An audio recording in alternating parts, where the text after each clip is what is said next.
제86회 진복은 웅변을 버려 장원을 힐난하고 서성은 화공을 써서 조비를 깨뜨리다.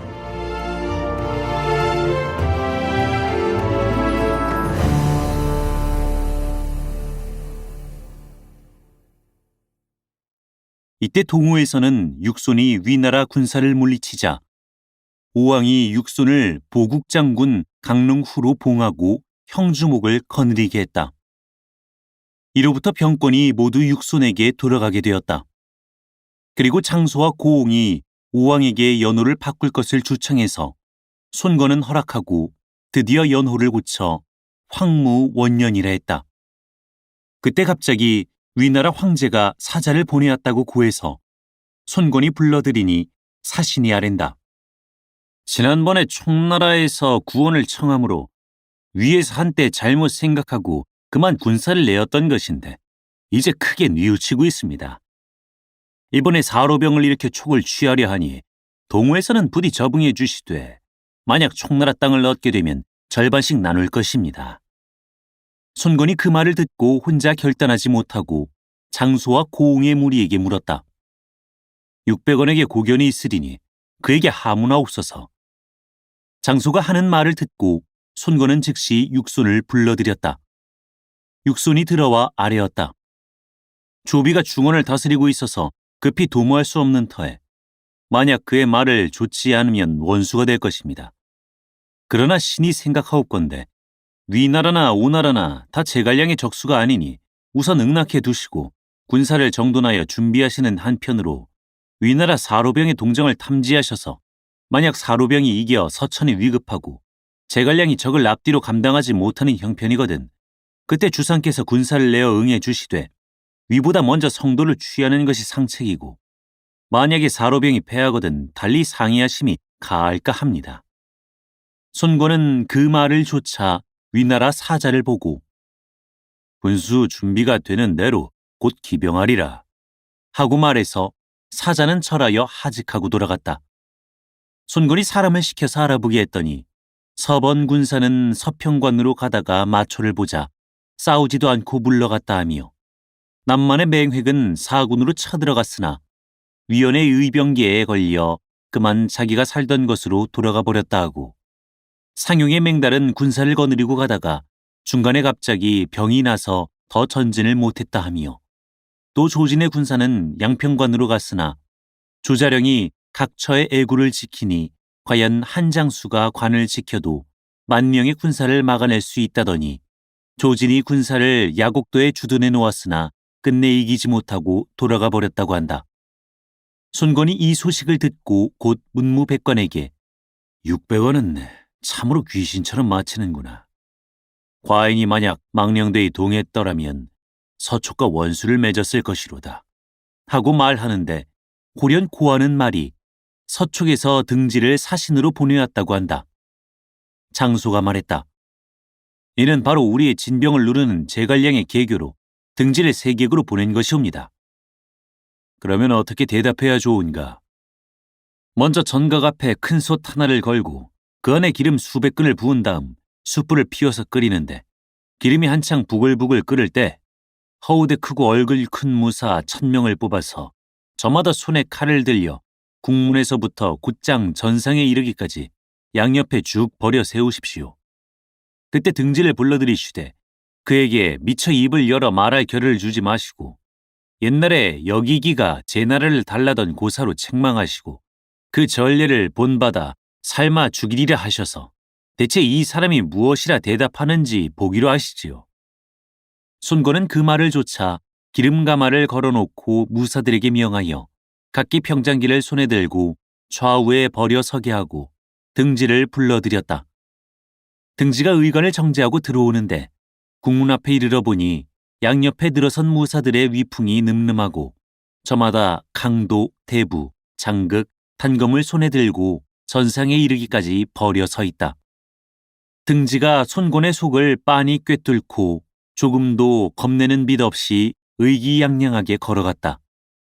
전각 앞에 이르니 큰 솥에 기름이 한창 끓고 좌우 무사들이 모두 솥을 보는 것이다. 등지는 그저 그 모습을 보고 빙그레 웃을 따름이다. 근신에게 인도받아 주렴 앞으로 갔으나 읍할 뿐 절하지는 않았다. 손권이 주렴을 걷어 올리게 하고 소리를 가다듬어 꾸짖는다. 어찌하여 절하지 않는가? 천자의 사신은 소국의 주인에게 절하지 않는 법이요. 하고 등지가 늠름하게 대답하자 손권은 대로했다. 내 놈이 주제넘게 새치 혀끝을 놀려서 여기기가 제 나라 달래던 일 흉내내려 하느냐? 내 저 기름가마로 들어가렸다. 등지는 크게 웃었다. 사람들이 모두 말하기를 동호에 현자가 많다 하더니 이처럼 일개 유생을 두려워할 줄이야 생각이나 했겠소. 손권은 더욱 노했다. 과인이 어찌 너 같은 일개 필부를 두려워하겠느냐? 이 등지가 두렵지 않다면서 어찌하여 내가 세객으로 왔음을 근심하십니까? 내가 제갈량의 명을 받고 과인을 달래 위하 절규하고 촉과 결맹시키려고 온 것이 아닌가? 나는 과연 서축의 한 유생이기는 하나 특별히 동호를 위해 왔는데 군사를 버려 세우고 솥을 걸어 일개 사자를 막으니 그 도량이 어찌 이처럼 좁으십니까? 손권이 그 말을 듣고 매우 부끄러워하며 즉시 무사들을 꾸짖어 물리치고 등지를 상으로 불러 자리를 권한 다음에 정중히 물었다. 오와 위의 이해가 어떠하오? 원컨대 내게 가르쳐 주시오. 대왕은 촉과 화친하려 하시나이까? 그렇지 않으면 위와 화친하려 하시나이까? 과인은 촉제와 강화하려 하나 두려운 것은 그의 나이가 적고 아는 것이 얕아 끝까지 지킬지 염려하는 것뿐이요. 대왕은 당세의 영웅이시고 제갈량도 일대의 준거리옵니다. 서축에는 산의 험함이 있고 동호에는 삼강의 견고함이 있으니 만약 두 나라가 연합하여 순치의 형세를 이룬다면 앞으로 나아감에 가히 천하를 아울러 삼킬 수 있고 뒤로 물러남에 가히 솥발처럼 설 수 있을 것입니다. 그러나 대왕께서 만약 위에 예물을 바치고 신하를 칭하시면 위는 반드시 대왕이 입주하여 아련하길 바랄 것이며 태자로 하여금 들어와서 천자를 멸시라고 할 것입니다. 만약에 그대로 하지 않으신다면 그가 필연 군사를 일으켜 칠 것이요 촉도 또한 형세를 따라 내려와 취할 것이리다. 이렇게 되면 강남의 땅은 다시는 대왕의 것이 되지 못할 것입니다. 만약 대왕께서 이 사람의 말을 믿지 않으시면 이 사람은 곧 대왕 앞에서 죽어 세객의 이름을 끊고 말겠나이다. 등지는 말을 마치며 옷자락을 걷어올리고 전각에서 내려가 펄펄 끓는 기름 가마 속으로 뛰어들려 한다. 손권은 급히 만류하고 그를 후전으로 청해 상빈의 예로 대접했다. 선생의 말씀이 과인의 뜻과 같소. 과인이 촉제와 연합하려 하니 선생이 과인을 위해 소개해 주시겠소. 아까 소신을 기름 가마에 삶으려 하신 것이 바로 대왕이셨고 이제 소신을 부리자고 하시는 것도 역시 대왕이십니다. 대왕께서 오히려 이렇듯 의혹을 정하지 못하고 계시니 어찌 믿을 수 있겠습니까? 과인이 뜻을 이미 결정했으니 선생은 의심하지 마시오. 이에 오왕은 등지를 머무르게 하고 여러 관원을 모이라 했다. 과인이 강남 81주를 거느리고 다시 형, 초의 땅을 얻었으나 도리어 저 서촉 같은 편벽한 곳만도 못하오. 촉에는 등지 같은 사람이 있어 현군을 욕되게 하지 않건만 동호에는 촉에 가서 과인의 뜻을 전할 만한 사람이 한 명도 없도다. 그러자 한 사람이 반열 가운데서 나와 아랜다. 신이 원컨대 사자로 가고자 하나이다. 사람들이 보니 그는 오군 오연 사람으로 성은 장이요 이름은 온이요 자는 희서인데 그때 벼슬이 중랑장이었다. 손권이 장훈에게 말했다. 형이 촉에 가서 제갈량을 뵙고 과인의 뜻을 전할 수 있겠는가? 공명도 역시 사람일 것이니 신이 어찌 두려워하겠습니까? 손권은 크게 기뻐하며 장훈에게 후히 상을 내리고 그를 사신으로 삼아 등지와 함께 서천으로 가 두 나라 사이에 좋은 교분을 맺게 했다. 한편 공명은 등지가 떠난 뒤 후주에게 아뢰었다. 등지가 이번에 가서 꼭 일을 성사시키고 올 것입니다. 동호에는 현사들이 많으니 필연 누군가 탐내려 올 것인데 폐하께서는 부디 예모로 그를 대하시고 그로 하여금 동으로 돌아가서 두 나라 사이에 좋은 정의를 맺고 지내게 하소서. 오가 만약 화친할 것을 승낙하면 위가 제 감히 촉의 군사를 가하지 못할 것이옵니다. 오와 위에 대한 우리의 근심이 덜어지면 그때를 타서 신이 남정하여 먼저 남만 지방을 평정하고 다음에 위를 도모할 생각이오니 위가 망하고 보면 동호 역시 오래 버티지는 못할 것입니다. 그렇게 되면 가히 천하통일의 기업을 회복할 수 있을 것입니다. 후주는 공명의 말을 듣고 그렇게 되리라 여겼다. 이때 근신이 고하되 동호에서 창원이 등지와 함께 탐례차 왔다고 한다. 후주는 문무백관을 궁에 불러 모은 다음 등지와 창원을 드리게 했다. 창원이 득이 만면에서 양양하게 전상으로 올라와 후주에게 배할한다. 후주가 그에게 비단 방석을 깐 의자를 내려서 상석에 앉게 하고 잔치를 열어 대접하는데 후주는 다만 공경하는 예를 보일 뿐이었다. 연석을 파하자 백관이 그를 관사까지 배웅했다. 이튿날 공명이 연석을 배설하고 그를 접대하는데 공명이 장원에게 말했다. 선제께서 계실 때는 동화 화목하지 못하였으나 이미 붕어하셨소이다. 지금 주상께서는 오왕을 깊이 사모하시어 지난날의 원한을 버리시고 길이 좋은 정의를 맺어 힘을 합해서 위를 깨뜨리려 하시는 터입니다. 그러니 부디 대부는 돌아가셔서 오왕께 좋은 말씀으로 주달해 주십시오. 장우는 쾌히 응낙했는데 술이 거나하게 취하자 저밖에 없는 듯이 잠옷 오만하게 행동한다. 다음날 후주는 장운에게 황금과 비단을 하사하고 성 남쪽의 역사에 연석을 배설하여 모든 관원으로 하여금 그를 전송하게 했다. 공명이 은근히 장운에게 권해서 한창 술을 마시는 중에 호련한 사람이 술에 취해 들어오더니 당당히 읍하고 자리에 와서 앉는다. 장운은 적이 괘씸해서 공명에게 물었다. 이분은 누구십니까? 이분의 성은 진이요, 이름은 복, 자는 자칙이니 지금 익주학사로 계십니다.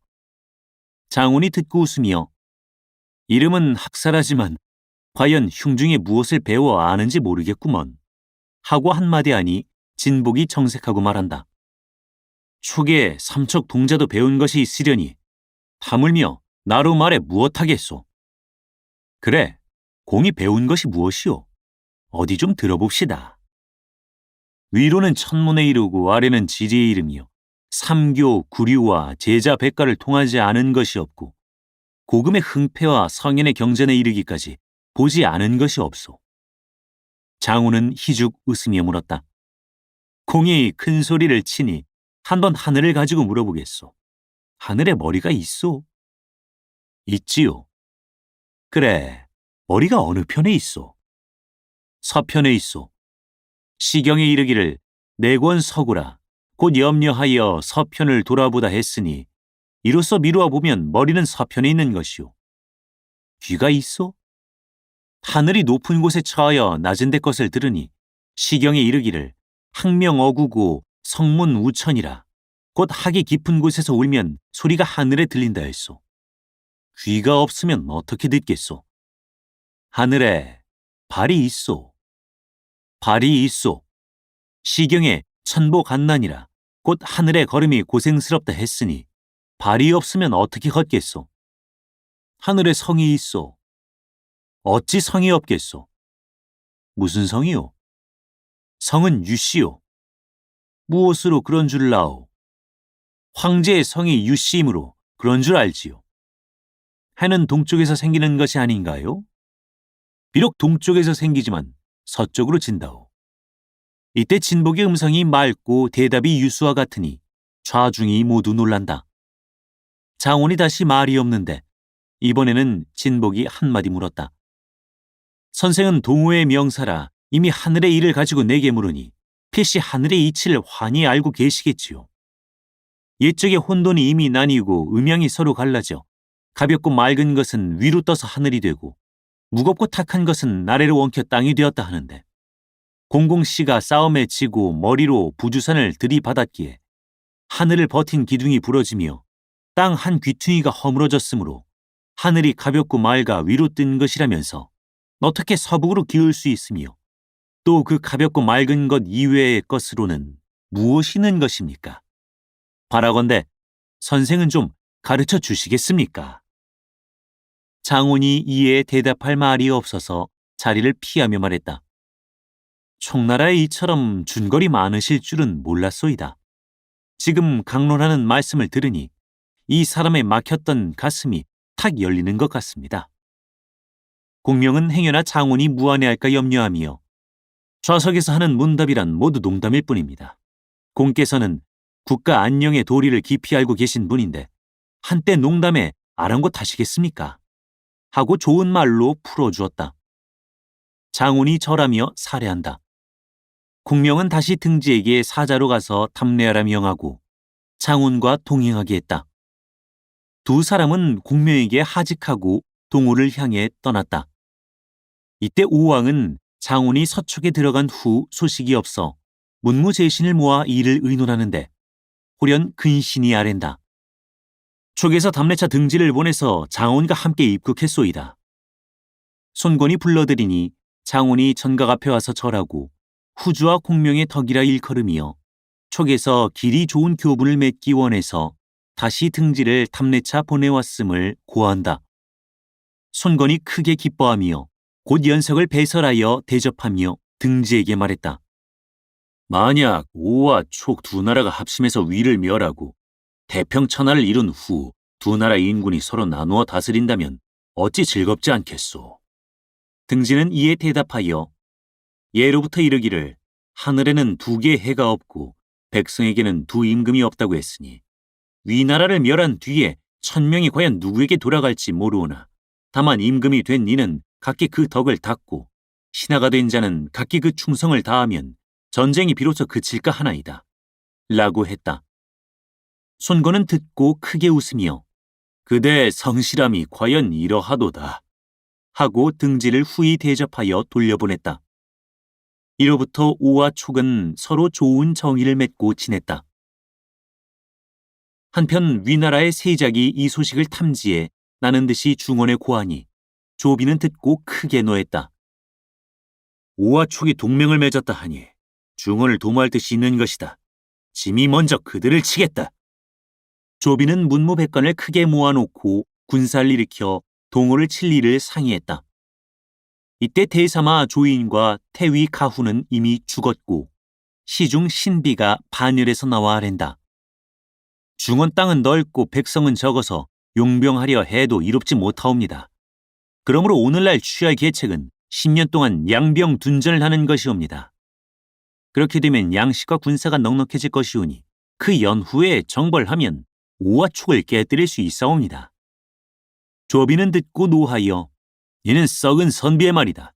이제 오와 촉이 단합해서 당장이라도 경기를 범해 치려 하는데 어느 겨를에 10년을 기다리고 있는단 말인가. 하고 즉시 칙지를 전해서 군사를 일으켜 동호를 치게 했다. 사마의가 아랜다. 오해는 물살이 거세고 지세가 험한 장강이 있으니 배가 아니고는 건너지 못하옵니다. 폐하께서 기어이 진정하시려면 대소전선을 수습해 채하와 영수에서 회수로 들어가서 수출을 취하시고 광릉에 이르러 장강 어귀를 건너서 바로 남서를 취하시는 것이 상책이옵니다. 조비는 그 말을 조차 주야로 이를 타그쳐서 임금이 타는 배 용주 10척을 만들고 전선 3천여 척을 거두니 용주는 길이가 20여 장이나 되며 병사 2천여 명을 실을 수 있었다. 위 황초 5년 주 8월에 대소장사를 다 모은 다음 조진으로 하여금 전부를 거느리되 장유, 장압, 문빙, 서왕 등을 대장으로 삼아서 먼저 나가라 명하고 허저와 여건은 중군 호위로 삼으며 조휴를 후군으로 삼고 유엽과 장제를 참모관으로 삼아 전후 수륙 군마 30여만이 나를 정해 기병하려 하는데 한편으로 사마이를 상서복야로 삼아 허창에 남겨두고 무릇 국정대사를 모두 그의 결단에 맡겼다. 위병이 출친한 사실은 이야기할 것 없다. 동호의 세작이 이 일을 탐지해 오나라에 고해서 근신은 황망히 오왕에게 아뢰었다. 이제 위왕 조비가 친히 용주를 타고 수륙 해군 30여만 명을 거느리고 채하와 영수에서 회수로 나온다 하오니라. 반드시 광릉을 취한 다음에 강을 건너 강남으로 내려올 것이라. 그 형세가 심히 급하고 험하다 합니다. 손권이 소스라치게 놀라 즉시 문무백관을 모아 상의하니 공이 나서서 아뢰었다. 주상께서는 이미 서쪽과 화친하셨으니 그로를 보내서 공명으로 군사를 일으켜 한중에서 나가 위의 병세를 나누게 하시고 한편으로 대장 하나를 보내 남서에 군사를 주둔하고 위병을 막게 하옵소서. 600원이 아니고는 이 소임을 감당할 사람이 없으리로다. 600원은 형주를 지키고 있으니 움직여서는 안 될 것입니다. 과인도 그것을 모르는 바 아니나 눈앞에 그를 대신에 힘을 낼 사람이 없으니 어찌해야 하는가. 손권이 개탄해하는데 말이 미처 끝나기 전에 한 사람이 반열 안에서 그 말에 응해서 나온다. 신이 비록 재주는 없사오나 원컨대 일군을 거느리고 나가서 위병을 맞아 싸우려 하니 만약 조비가 친히 대강을 건너온다면 신이 꼭 생포하여 전하께 바치겠고 혹시 강을 건너오지 않더라도 또한 위병의 태반을 죽여 저들로 하여금 우리 동호를 엿보지 못하게 하겠습니다. 손권이 보니 바로 서성이다. 손권이 크게 기뻐한다. 경이 강남 일대를 지켜준다면 과인이 무엇을 근심하리오. 손권은 서성을 안동 장군으로 삼아 건업과 남서 군마를 모두 거느리게 했다. 서성은 사은하고 왕명을 받들어 물러나왔다. 그리고 즉시 전군의 영을 전해서 병장기를 많이 준비하며 정기를 많이 마련하게 하면서 강안을 지킬 대책을 세웠다. 이때 문득 한 사람이 앞으로 나와서 아랜다. 대왕께서 중임을 장군에게 위탁하심은 위병을 파하고 조비를 사로잡으려 하시는 것 때문인데 장군은 어찌하여 빨리 군마를 내어 강을 건너가 회남 땅에서 적을 맞아 싸우려고 안 하십니까? 조비의 군사가 이르기까지 기다리고 있다가는 때를 놓치고 말 것입니다. 서성이 보니 바로 우왕의 조카 손소다. 손소의 자는 공례니 벼슬은 양위 장군이라 일찍이 광릉을 수비했었는데 연수하고 혈기가 왕성하며 극히 용감했다. 조비의 형세가 워낙 크고 또한 명장들이 선봉으로 나섰으니 강을 건너 적을 맞는 것은 불가하다. 내 이제 적의 전선이 모두 부관에 모이기를 기다려 계책을 써서 이를 깨뜨리려는 것이다. 내 수하에 군마 3천이 있고 또한 광릉의 지리를 잘 알고 있으니 내가 강북에 가서 조비와 더불어 죽기를 결단하고 싸워볼까 합니다. 만일 이기지 못하면 군령을 달게 받겠습니다. 서성은 그의 말을 들어주지 않았다. 그러나 손소는 기어이 가겠다고 뜻을 굽히지 않고 계속 청했다. 서성은 그래도 응낙하지 않는데 손소는 두세 번 그대로 가겠다고만 했다. 서성은 마침내 노하여 내가 이렇듯 호령을 듣지 않으니 이래서야 내가 어떻게 여러 장수를 복종시킬 수 있겠느냐 하고 무사를 꾸짖어 끌어내 목을 베라했다. 도부수들은 손소를 옹위하고 원문 밖으로 나가 검은 길을 세워놓았다. 손소의 수하장수가 손권에게 급히 기별해서 손권이 황망히 말을 채쳐 달려오니 무사들이 마침 형을 집행하려던 참이었다. 그는 도부수들을 꾸짖고 손소를 구했다. 손소가 통곡하며 아랜다. 신이 왕년에 광릉에 있어서 그곳 지리를 환히 알고 있사옵니다. 그곳에서 조비를 맞아 싸우지 않고 그들이 장강으로 내려올 때까지 기다리고 앉았다가는 동호는 얼마 지나지 않아 망하고 말 것입니다. 손권은 그 길로 영체를 찾아왔다.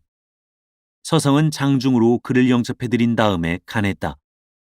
대왕께서는 신에게 도독이 되어 위를 막으라 하셨는데 어찌하여 군법을 준수하지 않고 영을 먹인 양위 장군 손소를 차명해서 구해주셨나이까? 손소가 혈기 지용을 믿고 군법을 범한 것이니 바라건대 널리 용서하시오. 법은 신이 세운 바도 아니오 또한 대왕께서 세우신 바도 아니라 곧 국가의 법도인데 만약에 사사로이 면해준다면 어떻게 무리를 호령할 수 있겠습니까? 소가 법을 범했으니 마땅히 장군의 처치에 맡길 일이로되 다만 이 아이가 본성은 비록 유씨나 돌아가신 형님이 심히 사랑하여 손가성을 주셨고 또한 과인을 위해서도 공로가 적지 않으니 만약 죽인다면 돌아가신 형님의 의리를 저버리는 것이 되오. 그리하면 대왕의 체면을 보아 그의 죄를 용서하겠소이다. 손권은 손수에게 분부하여 서성에게 절하고 살해하라 일렀다. 그러나 손수는 절하려 하지 않을 뿐더러 소리를 가다듬어 외치는 것이다. 내 생각으로는 오직 군사를 거느리고 가서 조비를 치는 것이 맞소. 이 자리에서 죽는데도 당신의 생각에는 복종할 수 없소. 서성의 낯빛이 변하니 손권은 곧 손수를 꾸짖어 물리친 다음에 서성을 향해 말했다. 이 자식이 없기로 동호에 무슨 손해 가는 것이 있겠나. 이 뒤에는 다시 쓰지 않겠소. 손권은 이렇게 말하고 돌아갔다. 그날 밤에 사람이 들어와 서성에게 고한다. 손소가 수하의 3,000명 정예병을 거느리고 몰래 강을 건너갔소이다. 서성은 그에게 혹시나 실수함이 있다가는 우왕을 보기가 불편하겠기에 곧 정봉을 불러 밀개를 주고 3,000명 병사를 거느리고 강을 건너가서 접응하게 했다. 한편 위나라 임금이 용주를 타고 광릉에 이르니 이때 전군의 조진은 이미 장강연안에 군사를 버려놓고 있었다. 조비가 조진을 불러서 물었다. 강안에 군사가 얼마나 있는가? 건너편 언덕을 멀리 살펴보았으나 사람이라고는 한 명도 보이지 않고 전기와 영차도 도무지 없소이다. 이는 필시 괴기라. 짐이 친히 가서 그 허실을 봐야겠다. 조비는 물길을 크게 열어 용주를 띄어서 강가에 닻을 내렸다. 배 위에 용봉 1월 5색 전기를 세우고 의장이 전후로 옹이하니 찬란한 광채에 눈이 부실 지경이었다. 조비가 선상에서 멀리 장강남안을 바라보는데 사람 한 명 얼씬하지 않아서 유엽과 창제를 보고 물었다. 강을 건너도 좋겠는가? 유엽이 대답했다. 병법에 허허실실이라 했사옵니다. 저희 대군이 이런 것을 보고 어찌 준비가 없겠습니까? 아직 경술이 나가지 마옵시고 수일간 그 동정을 보신 연후에 선봉을 보내 강을 건너가 알아오게 하시옵소서. 경의 말이 바로 짐의 뜻과 같도다. 날이 저물어 배 안에서 쉬는데 달은 없건만 군사들이 모두 등불을 잡으니 천지의 밝기가 대낮과 같다. 멀리 장강 남안을 바라보매 불빛이라고는 단 한 점도 없었다. 조비가 좌우를 돌아보고 물었다. 이것이 어인연고냐? 근신이 아랜다. 폐하께서 친히 천병을 거느리고 이르신 것을 듣고 놀라 다 도망친 것인가 하옵니다. 조비는 속으로 웃었다. 새벽에 이르러 안개가 차오기 강을 덮어 마주 앉아서도 서로 얼굴이 보이지 않을 지경이더니 조금 있다 바람이 일어나며 안개가 흩어지는데 바라보니 강남 일대가 쭉 연달아 모두 성이요. 성루 위에 창검이 햇빛에 번쩍이고 성벽에는 정기와 호대가 빈틈없이 꽂혀 있는 것이다. 잠깐 사이에 수차례 사람이 와서 고하는데 남서의 장강연안 일대는 석두성에 이르기까지 축 연달아 수백 리에 걸쳐 성곽이 줄지어 있사온데 이것이 모두 하룻밤 사이에 이루어진 것이옵니다. 라고 하므로 조비는 크게 놀랐다. 이는 원래 서성이 갈대를 묶어서 사람을 만들어 모조리 푸른 옷을 입히고 정기를 들려서 가성과 의루 위에 세워놓은 것인데 위나라 군사들이 그렇듯 성 위에 허다한 인마가 있는 것을 보고 어찌 간담이 서늘해지지 않으랴. 조비가 위에 무사들이 수없이 많다고 하나 아무짝에도 쓸데가 없도다. 강남의 인물들이 이러하니 아직 도모하지 못하리로다. 하며 한창 놀라고 의아해하는 중에 호련 광풍이 크게 일어나며 흰 물결이 하늘까지 올라가는가 싶은데 물이 용포를 적시고 큰 배가 엎어지려 한다. 조진이 황망히 문디에게 명하여 작은 배를 가지고 급히 조비를 구하게 했다. 그러나 용주 위에 타고 있는 사람은 모두 설 수도 없었다. 문빙은 용주로 뛰어올라 조비를 엎고 작은 배로 내려 황망히 포구 안으로 들어갔다. 이때 문득 유성마가 와서 고한다. 조은이 군사를 거느리고 양평관을 나와 장안을 취하러 갔나이다.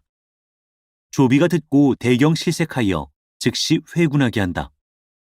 모든 군사가 앞다퉈 도망치는데 배후에서 동호 군사가 추격한다. 조비는 영을 내려서 황제가 쓰는 물건도 모조리 버리고 달아나게 했다. 용주가 회하로 들어가려 할 즈음에 갑자기 북과 나팔이 일제히 울고 함성이 크게 진동하며 한옆으로서 일표군이 지쳐나오니 앞선 대장은 바로 손소다. 위나라 군사들이 당해내지 못하고 그 태반이 목숨을 잃었고 물에 빠져서 죽은 자가 수없이 많았다. 여러 장수가 힘을 다해 위제를 구해냈다. 그대로 30리를 더 가서 회하에 우거진 갈대 속에 들어가자 불이 확 일어났다. 미리 생선 기름을 뿌려둔 터라 바람을 따라서 불이 번지는데 화염이 하늘을 덮어 용주가 나갈 길을 끊어버렸다. 조비는 소스라치게 놀라 급히 작은 배로 옮겨 탔다. 그러나 그 배를 언덕에 갖다 댈 무렵에는 이미 용주에 불이 붙었다. 배에서 내려 황망해하던 조비가 말에 올라 타는데 난데없이 언덕 위에서 일표군이 지쳐나오니 앞에 선 장수는 바로 정봉이다. 장효가 말을 몰고 나와 그를 맞으려 했으나 장효는 정봉이 쏜 화살에 허리를 맞았다. 유행이 서왕의 구원을 받은 장효는 그와 함께 위제를 보호하여 달아났다. 이 통에 잃은 군사가 무수했다. 그 뒤를 손수와 정봉이 몰아쳐서 빼앗은 술과 수레와 배와 병장기들은 그 수를 이루 셀 수 없었다. 위나라 군사는 크게 패해서 돌아갔다. 이 싸움에 동호장수 서성이 큰 공을 세워 우왕으로부터 후한 상사가 있었다. 장효가 허창으로 돌아갔을 때 화살 맞은 상처가 도져서 그만 죽고 말았다. 조비는 후히 장사진에 주었는데 이 이야기는 더 하지 않기로 한다. 한편 조운이 군사를 거느리고 막 양평관으로 지쳐나가려는 차에 호련 승사에게서 문서가 왔다. 그 내용인즉 익주노장 옹계가 만왕 맹획과 결탁하고 10만 대군을 일으켜 사군을 침략하려 하니 조운에게 명해서 회군하고 마초로 하여금 양평관을 굳게 지키라는 것으로 승상이 친히 남정하려 한다는 것이다. 이리하여 조운은 곧 군사를 급히 거두어 돌아갔다. 이때 공명이 성도에서 군마를 정돈하여 친히 남정하려 한다. 방금 동우와 부기가 싸우더니 이번에는 서축에서 남만을 치러 간다.